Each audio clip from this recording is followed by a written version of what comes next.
When I did my videos of every plant ranked from worst to best in each world, I got a few complaints that I was skipping plants such as Fire Pea Shooter and Hypnoshroom that are promoted with worlds, and I'll give them to you in a few levels. So I came up with two more lists for premium plants, one for those tied to worlds and those that are not. So plants like the Power Lily and Kiwi Beast will not be on this one. Starfruit will also be saved for the other list, as although it's the endangered plant in one far future level, I'll consider a plant that was released with the far future update rather than with the world itself. Plants in this case are ranked on sun cost, similar counterparts, and if they're really worth the money or gems. I'm Asa from Gold Ninja Vlogspot, let's dive right in. In last place is the Chomper. This is one of those plants that is fun, but not helpful, and it's been that way since the first game. While you can use defensive plants to protect the Chomper and dig them up and replace them due to sun refunds, there's generally better options for instantly killing zombies multiple times, such as a powered Grimrose. Or, you know, kill a cluster of them with a cherry bomb. It's also highly inferior to the Toadstool and particularly the Snap Pea, which isn't even a premium plant as you unlock that one from obtaining seed packets. Unlucky 13 is the Peanut. This plant is a good idea on paper, morphing a pea shooter and walnut into one, with a sun cost that combines the original plant's cost, and recharge that sits in the middle. Truth be told, I like this plant better if it wasn't promoted in the world that screws over both pea shooters and walnuts, due to the presence of jester and wizard zombies. It's also basically useless with torchwoods, as either pea ignition or pea defense will become redundant. Annoyingly, once half eaten it fires twice as slow. Overall it's not bad, and I'm glad that it's Gemium or Gemium, as it's not worth the money, but I feel like the Enduring does the offense and defense job in one better. It is good, however, for levels which have most plants picked for them, as it saves up seed slots. Number 12 is the Homing Thistle. Hey, you salty about the cattail not returning to Plants vs Zombies 2? Laura Shigihara can't be too happy about that. In all seriousness, the Homing Thistle immediately exceeds the PVZ1 counterpart due to being able to be planted anywhere and being a great support plant. The way it targets the leftmost zombie is good for those about to reach your house or trigger a lawnmower, stopping them at the last second. Its main drawback is its price, though this isn't so bad if you use just one, as it can help your primary plants take out medium zombies like Coneheads. The low spot is mainly because it's not really a game-changing plant, although at least it's available for gems rather than real money. 11 is the Cactus. First things first, this plant is a lot better than the Cactus in the original game, as there it's just an expensive pea shooter that is only really useful for balloon zombies. Here it's a hybrid plant in the same vein as the Peanut, but this time with a bloomerang and spikeweed. So yeah, good stuff, although I rarely find the ground mode to be of any use. Sure, she can't be eaten when hiding, but being a ranged plant, I usually plant them at the back, and most zombies will be tough enough to bypass it and reach the house should it cut through the rest of my defences.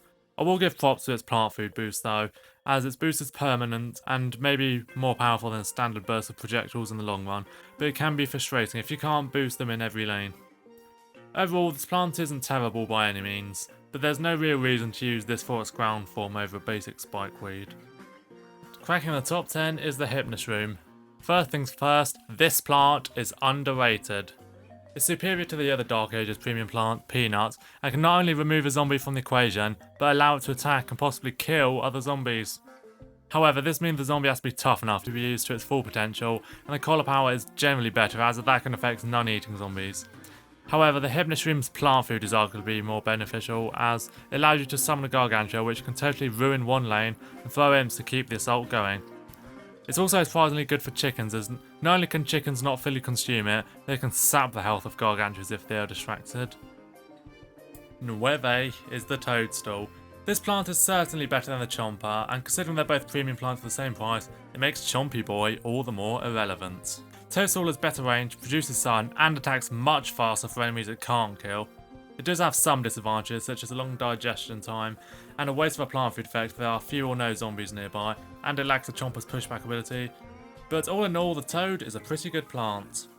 Lava Guava comes in the 8th place. This plant edges the other Lost City plant out by just one.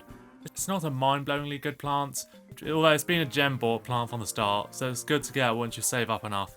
Its upsides are its heavy damage on one tile and relatively quick recharge for an instant kill plant, though it's not really an instant kill considering it deals damage for a long time. This makes it useful for slow zombies like Robocones, that does mean you can't use it as an emergency killer most of the time. It also has two other unusual disadvantages.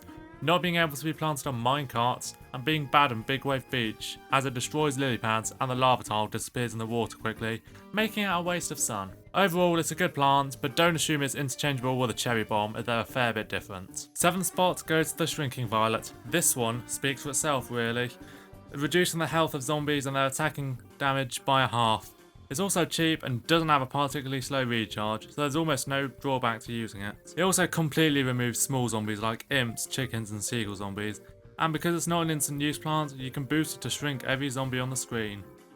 The only real problem I can think of is that at times, it's better to just use a plant like the good old cherry bomb to kill the zombies in the same area, rather than just weaken them. In conclusion, it's very useful and one of the first Gemium plants you should buy. In the 6th position is the Escape Route. Like the Shrinking Violet, this plant is high up because it has a unique ability and therefore is unlikely to ever be outclassed. In this case, we have a plant that can swap with any other plants and can also change into one of 4 explosive plants to instantly kill zombies. Swapping places with plants is a great hack for save our seeds levels as you can move the endangered plants into less vulnerable places. Its biggest drawback is its arming time, but you can get around this by swapping it with a throwaway plant like the Pushroom and swapping back. The first swap instantly arms the roots. The first plant to crack the top 5 is the Cold Snapdragon. I'm a fan of the ordinary Snapdragon, so what about one that can chill zombies as well? Hell yes. This makes it a good remedy for Explorer and Torchlight zombies, and weirdly, it's immune to the winds in Frostbite Caves while the vanilla Snapdragon isn't, despite that being a fire plant. Its only disadvantage is that it doesn't match well with fire-based plants like the Fire Pea Shooter, and its plant food is a bit weaker, although that does freeze the zombies too, so it kind of makes up for it. Other than that, a top-notch plant. 4th place goes to Electric Blueberry. Take out a random zombie every 12 seconds. Not too shabby, huh? It can even one-shot gargantuas, although it only has a 5% chance of targeting them, so it's not exactly a stellar primary plant. However, you can use supporting plants to kill weak threats, so the Electric Blueberry is more likely to target a tough zombie, and you can give it plant food to eliminate 3 zombies. The plant has competition with Witch Hazel and Cauliflower, which work in a similar way. I consider the Blueberry to be more powerful than the Hazel, as despite the latter having a quicker recharge and turning zombies into another plant, it's ineffective against Gargantuas and the machines. However, I would give Cauliflower the win overall, as that can hypnotise zombies too. Although it does cost 100 more sun, so in some situations, the Blueberry may be more preferable. 3 is the Hurricane. This plant can be thought of as a fusion of a Snow Pea, Blover and Child Guard. While pushing zombies back and chilling them doesn't sound like much, it's a very handy plant that has saved my neck countless times. The most prominent example in my case is for zombies that get dragged to the other side by pterodactyls. Both uses include getting rid of blastronauts, easily dealing with swashbucklers, imps and seagulls and pirate seas, and grouping zombies together to take out with one instant kill. While it may seem a bit unreasonable to buy this with gems as opposed to something like a jalapeno, its cumulative versatility make it a great plant in every world and a must-have in the last few. The sacred 2nd spot goes to the Fire Pea Shooter. The fire counterpart of the Snow Pea is a massive step up from it, as doing double damage as opposed to a regular shot that slows zombies down is generally better, since you can use multiple in one lane effectively, whereas stacking Snow Peas does not slow zombies down any more than using just one. It also heals tiles around it, so it's an easy way to complete Frostbite Caves. While the Pepper Pole does this job fine, the Fire Pea is cheaper, has a quicker recharge, and deals with zombies better. As for other comparisons, the Fire Pea Shooter is cheaper than the Repeater, and doesn't get weakened like the Red Stinger. Its plant food is also destructive, functioning like a jalapeno and is possibly the best out of any pea shooter. Its disadvantage is basically the same as Cold Snapdragons, not working in tandem with ice plants, but with its firepower, thawing ability and easy upgrading, the Fire Pea Shooter is one of the best Gemium plants in the game. And scoring that precious number 1 spot is the Grape Shot. Of course it's that, of course a Cherry Bomb with a hell of a bonus after the explosion will top the list. I'm a big fan of the Cherry Bomb, so while a little disheartening to see it get beaten out, the Grape Shot is so fun and effective to use that it makes up for the Cherry Bomb losing its Queen Bee status, or whatever the male equivalent is. Its power absolutely smokes the pomegranates, and the only setback for this plant is that it can give more ammunition to Jester zombies to deflect. But the explosion can kill them anyway, so it's not the stickiest of situations. One of the best plants in the game, and the best world obtained premium plant. That is my list on world obtained premium plants. Like the video, subscribe if you're a newbie, and look out for my list of regular full-time premium plants.